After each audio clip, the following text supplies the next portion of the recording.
everybody, it's Tiffany, and today we're outside the Jeep Lab.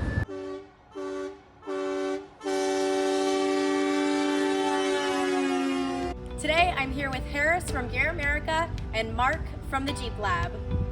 First 5 things you need in your Jeep: a first aid kit, fire extinguisher, recovery kit, handheld radio, small toolkit with zip ties.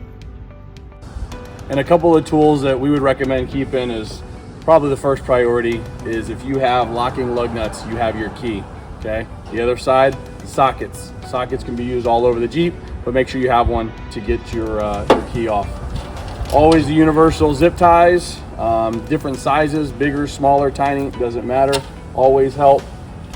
Typical flathead screwdriver, Phillips screwdriver, something big when it comes time to maybe a brake issue, set of vice grips, also other pliers, needle nose pliers, and then also a really good variety of wrenches. Sometimes you need ratcheting wrenches, sometimes you need open end wrenches. So biggest thing, guys, is make sure specific to your vehicle, if you've got to take the spare tire off, you have all the stuff you need to do that, or anything on the front end, on the winch side, any specific tool for your vehicle, go through, make sure you have that in your tool bag. And in addition to the tools, the one other thing don't forget about is fluids for your vehicle, whether it's going to be coolant, maybe some differential fluid, transmission fluid. Sometimes those of us that keep more of that stuff have been wheeling a little bit longer, hardcore wheelers, but some diff fluid's always nice to keep on you, along with don't forget your air tools for airing down, airing up, or if you get a flat.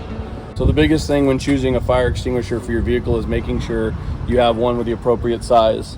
The 2.5 pounders are usually the most accessible ones, but they're also the cheapest, and by size, they're the smallest. So don't think that just having a 2.5 is going to be enough. You might want to opt for that 5 pounder, or maybe 2 2.5s if you can't find a 5 pounder.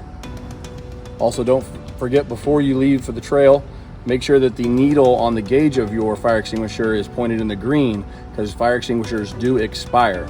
Now, the other thing too is if you've ever used your fire extinguisher, they're usually one and done because of the seal that's inside.